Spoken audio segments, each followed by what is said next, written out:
dynamic, young lady leader of this country. दीदी दीदी दीदी उधर तरफ दीदी.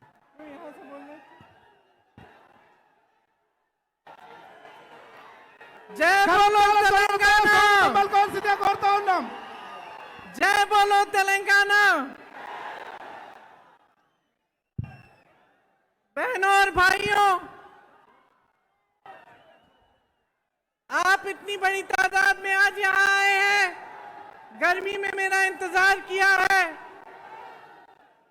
और मेरे आने के बाद मेरा स्वागत इतने प्रेम से आपने किया है. इसके लिए मैं आपकी बहुत बहुत आभारी हूं. श्री माणिकराव ठाकरे जी, श्री रेवंत रेड्डी जी, श्री भट्टी विक्रमार्का जी, श्री उत्तम रेड्डी जी, श्री जीवन रेड्डी जी, श्री जाना रेड्डी जी, श्री हनुमंतराव जी, श्री पोनल्ला लक्ष्मैया जी. अगर भत्ता देते तो एक युवक को आज 1.5 लाख से ज्यादा रुपए मिलते. क्या मिल रहे हैं आपको? क्या मिले आपको? 2 लाख नौकरियों के पद खाली पड़े हैं, सरकार में भरे नहीं गए हैं, आपको नहीं दिए गए. भर्तियों का खाल देखिए. टीपीएससी का पेपर लीक हो गया, कोई एक्शन लिया इन्होंने? किसी पे कार्रवाई हुई? जिन बच्चों ने मेहनत से पढ़ाई की थी, जिनके माता पिता ने अपनी मेहनत और ईमानदारी की कमाई से उनकी फीस दी थी ट्यूशन के लिए, उनकी कोई मदद, कोई सहायता हुई? तो पिछले 9 सालों में 12 स्टेट यूनिवर्सिटीज में एक भी भर्ती नहीं हुई है. सोचिए आप, उस्मानिया जैसी तमाम यूनिवर्सिटीज टीचर्स और फंड की कमी से जुड़ रही हैं. एक भी सरकारी यूनिवर्सिटी नहीं बनाई गई. प्राइवेट यूनिवर्सिटी जरूर बनाई हैं जिसमें आपको लूटा जाता है और फीस इतनी ज्यादा होती है कि आधी जनता तो उसको दे नहीं पाती. एससी, एसटी, ओबीसी, माइनॉरिटीज के लिए 15 लाख विद्यार्थियों के 4000 करोड़ दबाकर बैठी है सरकार और कुछ नहीं किया है. भर्तियां नहीं हो रही हैं अध्यापकों की, कोई नौकरियां नहीं मिल रही हैं युवाओं की. तो ये परिस्थितियां हैं आज आपकी. आपको बहुत चीजें कही गई थी, बहुत वादे किए गए थे, लेकिन वो वादे पूरे नहीं किए. आप शायद जानते नहीं होंगे कि बच्चों के स्कूलों में बच्चों के स्कूल भी कम हो गए हैं.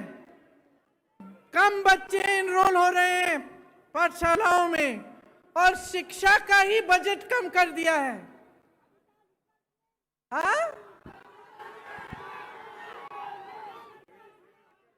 आप सोचिए, आप सोचिए.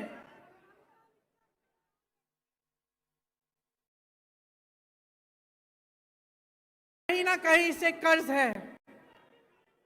हर व्यक्ति के ऊपर हजारों रुपए का किसी न किसी तरह से कर्ज है. आपका पैसा सारा कहां गया? आपकी संपत्ति कहां गई? जो बड़े बड़े सपने आपको दिखाए थे, जो आपकी आशाएं थी, जिसके लिए आपने आंदोलन किया, अपना एक नया प्रदेश बनाया, उन आशाओं का क्या हुआ? आपको एक ऐसी सरकार मिली जिसने आपके सपने तोड़े. तो अब आपको तय करना पड़ेगा बहनों और भाइयों. कुछ महीनों में यहां पे भी चुनाव आएगा. मैं हर रोज पिछले 2 हफ्तों से कर्नाटका में प्रचार के लिए जा रही हूं. आज आखिरी दिन है.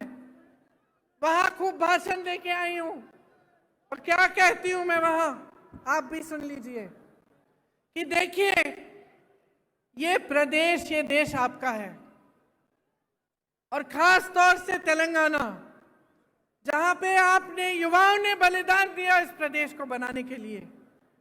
ये आपका है. इसकी सुरक्षा, इसको संभालना, इसके भविष्य को मजबूत बनाना आपका भी कर्तव्य है.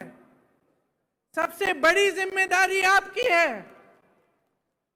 जब आप एक सरकार को चुनते हैं तो अगर आप जागरूक नहीं बनते, अगर आप ये नहीं देखते कि इस सरकार ने हमारे लिए क्या किया, कैसी स्कीम्स बनाई, हमारी आज परिस्थितियां कैसी हैं, पहले से सुधरी हैं कि पहले से ज्यादा मुश्किल परिस्थितियों में हैं हम, और उस जागरूकता के साथ आप नई सरकार नहीं चुनेंगे, तब नुकसान किसी नेता का नहीं होगा बहनों और भाइयों, नुकसान आपका होगा, नुकसान मेरी बहनों आपका होगा, आपके बच्चों के भविष्य का होगा।